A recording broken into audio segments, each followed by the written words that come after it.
The Wages of Sin by Marietta, Holley. I am an outcast, sinful and vile, I know. But what are you, my lady, so fair and proud and high? The fringe of your robe just touched me so low, your feet defiled. I saw the scorn in your eye, and the jeweled hand that drew back your garments fine. What should you say if I told you to your face, your robes are dyed with as deep a stain as mine? The only difference is you are better paid for disgrace. You loved a man, you promised to be his bride. Strong vows you gave, you were in the sight of heaven, his wife. And when you sold yourself for another's wealth, he died. And what is that but murder? To take a life, that is a little beyond my guilt. I ween to murder the one who you love is a crime of deeper grade than mine. Yet in purple you walk on the earth a queen. I think the wages of sin are very unequally paid. For what did you receive when you sold yourself for his gold? When you guiltily, loathingly, you plighted your white false hand, a palace in town and country, his name long centuries old, a carriage with coachman and footman, wealth in broad tracts of land, wealth in coffers and vaults, high station, the family gems. For these you stood at God's altar and swore to a lie. But smother your conscience to silence if it condemns.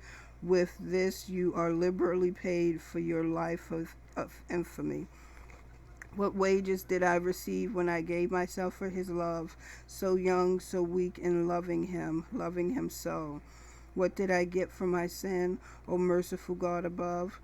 But the terrible, terrible wages, pain and want and woe, the world's scorn and my own contempt and disdain, the hideous hue of guilt that stares in every eye.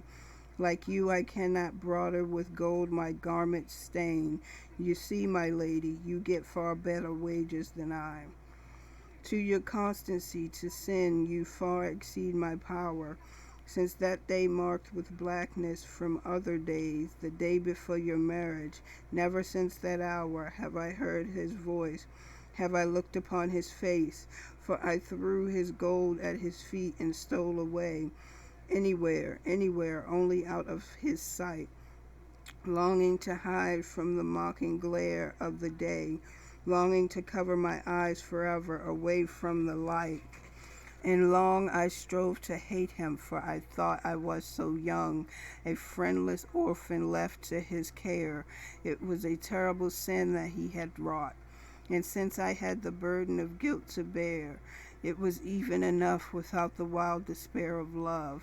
So I strove to reason my passionate love to hate.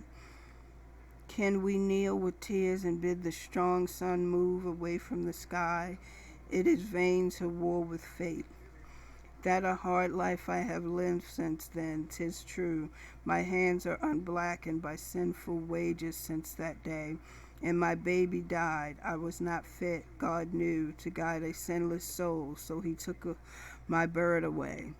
And my heart was empty and lone as a robin's winter nest, with the trusting eyes that never looked scornfully, the head that nestled fearlessly on my guilty breast, and the little constant hands that clung to me, even me.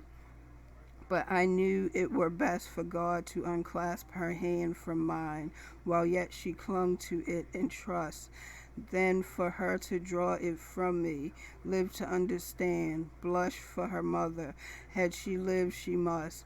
And then she had her father's smile in his soft dark eyes. Maybe she would have had his fair false ways, his heart. It is well that she passed through the star gate of the skies, though it closed and bars us forever and ever apart. For I am a sinful woman, well I know, and though by others' sins my own are not excused, things seem so strange to me in this strange world of woe. In a maze of doubt and wonder I get confused, whether a sin of impulse born of a fatal love is worse than deliberate bargain, a life of lethal shame, legal below, I think in the courts above. The heavenly scribes will call a crime by its right name.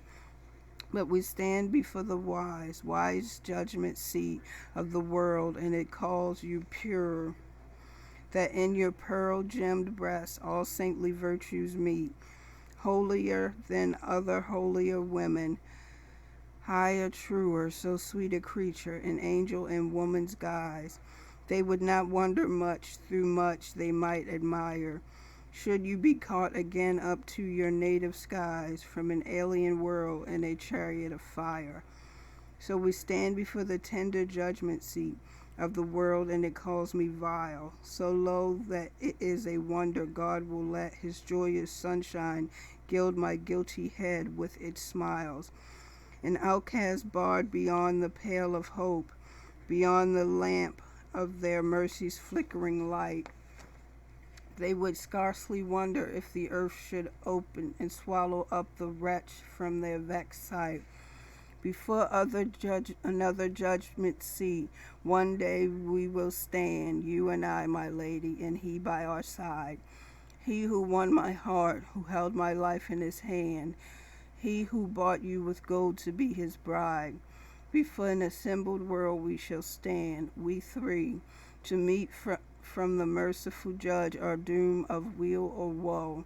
He holds his righteous balance true and evenly, and which is the vilest sinner we then shall know.